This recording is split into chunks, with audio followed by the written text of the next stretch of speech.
All right, Serena, through to the third round. Hotter out there today. Talk to us about the conditions in your match. The conditions were fine. I live in Florida. It was bright for me more than hot. So, but I know it can get really hot here. But so today I thought it was a good condition for me. All right, questions in the room, please raise your hand. Yep, Karen. Serena, based on what you said on the court, for you, is thought the enemy of execution? I think sometimes if I'm just still trying to find that balance, sometimes even with my serve, I overthink it. It's just like, I'm not hitting it. But when I don't think about it and I'm just like, whatever, it goes in. But that's clearly not the way to do it. So it's really about a balance. So ostensibly you practice so that you can just play by instinct or reaction. So what do you think gets you into that thinking mindset? Like, you know, you work so hard, you should be able to just come out and everything is applying what you've been practicing. Yeah, I think I am in a space where I am able to do that. So overall, I think that's good. I just think when I'm not thinking, it's more or less like I'm just totally relaxed. And but again, it's a balance, because sometimes that's a good time to slack off and to lose focus. So it's really about finding that key balance there for me. How tough was it serving from one end? Because watching you weren't getting the toss right, because I'm assuming the sun was right in the wrong spot. It actually is usually more tough around like 12:30, 12. Like there's some times in that. I don't know exactly what time. But so around 1, it's better. It's really bright. It was really bright today more than anything. So it wasn't usually that on that side. When I play a little bit earlier, it's right in my eye. And today it wasn't in my eye, but it was a little bit to the left. So it was a little better, but it still was just bright. Yep, Matt. You guys had a really nice exchange at the net, and she said something to you and patted you with her racket. It was really nice, but I couldn't quite pick it up on the TV. What did she say to you? Oh, she just said good job, and she's a good competitor, so she's always really nice. So yeah, that was it. Craig? On the outfit, I know you suggested in the past that the outfits that you wear at events have been created a couple of years before, and you're discussing it very early. When was this outfit decided on, and what is the material? Because I think wearing something like that in these conditions would be pretty hot.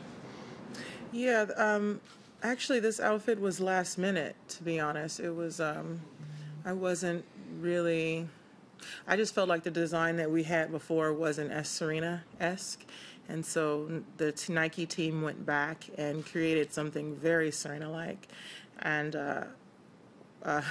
didn't have time to put it in retail. So it was definitely more of a last-minute outfit than usual. So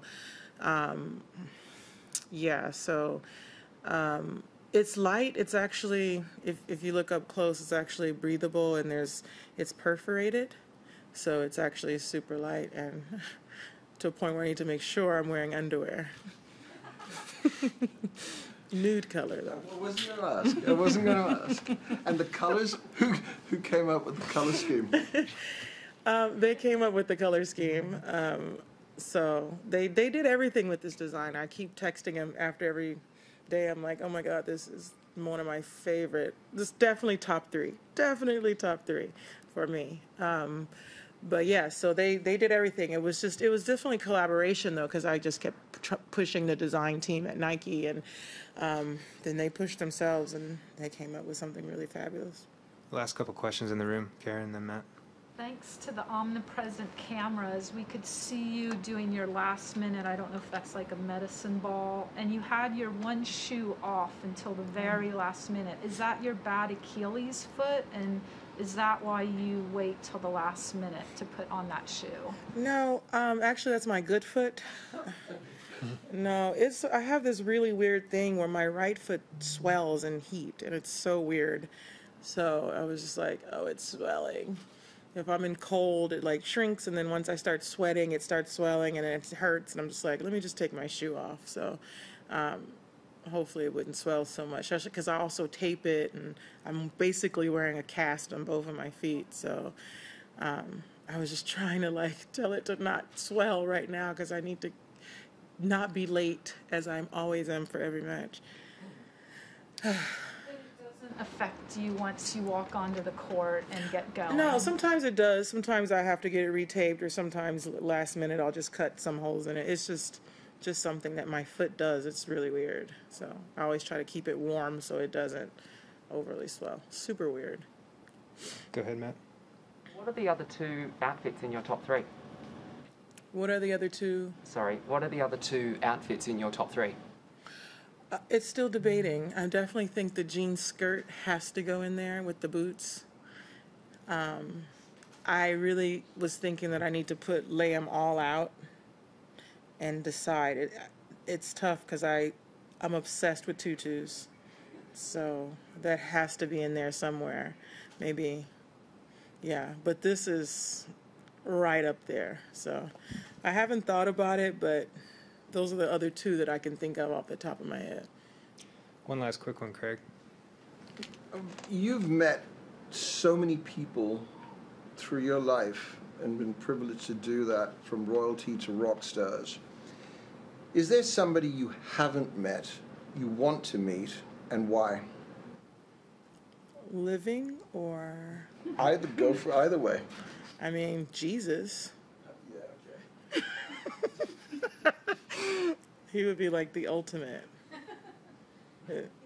Besides the ultimate. Oh, one. okay. You gotta give me a parameter. Okay. I'll go with living. No, I met Thor, so I can't go say. Oh, I haven't met Robert Downing Jr. And I love Marvel and Iron Man. I went shallow there, but it's fine. All right, we'll go online now. A few questions. Okay, Howard, you can ask your question when you're ready. Hi, Serena.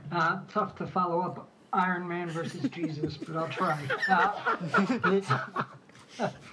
I'm wondering, at this stage in your life, in your career at a tournament, are you paying much attention to and watching other matches that are going on, either just to watch because you want to see somebody play, or maybe to sort of scout ahead who you might wind up facing later on?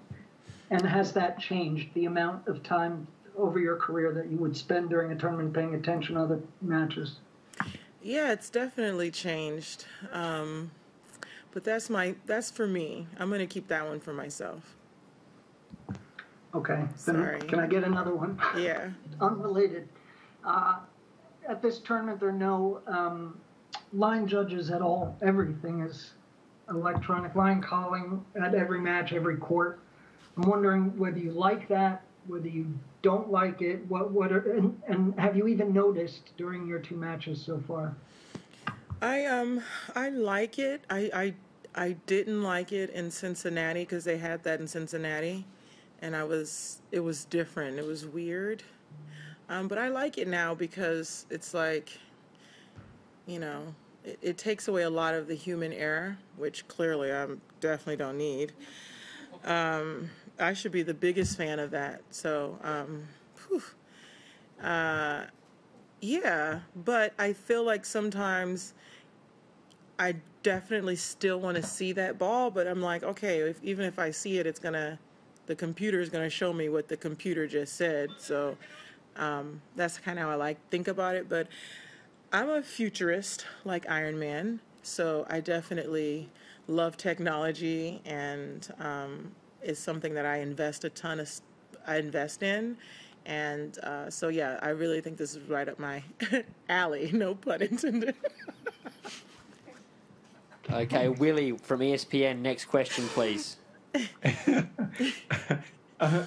Serena, playing this tournament at all and having fans there, has the potential to send a message to people around the world. What sort of hope do you hope it gives people? There's always a tomorrow. I feel like as the world has gone through so much, you just have to stay positive more than anything. And as hard as that may be, and it's so hard sometimes, but there's always a tomorrow. And we just have to keep going no matter what it looks like. And I think it's so cool that we have an opportunity as tennis players to play here, even with the little crowd. It's getting a little better, we hope, every day. And, so it's just a day at a time. Okay, last question, Mike from Tennis Canada. Yeah, hi. I was just looking through some of the great players that you've faced in the past here at the Aussie Open, and I was wondering, of the retired players that you've faced in your career, who's one player that you really miss facing and playing against, and who's one player that you're really glad that retired that you don't have to see anymore? Oh, that's a twofold question, potentially with the same answer.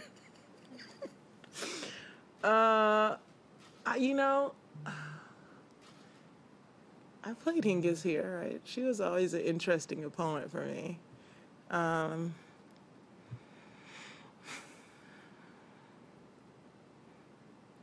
don't know. So many people are retired, so. Hingis was one that you missed or didn't miss? I can't say I miss her because she always gave me a tough match. We always were involved in some long battles and long games. Nothing personal though, because after like year one, we got on great. So I really ended up liking her a lot. It's a good question. I have no idea. I mean, I don't know. I'm trying to think of people I played in it's all a blur. I'll get back to you in the next one on it. You can think about it. Yeah, those are good ones. You said Henin? Yeah, they were they played well against me too. I mean, listen, everyone come up against me, they're going hard, but I don't know. We'll have to come back to that one. That's a good question.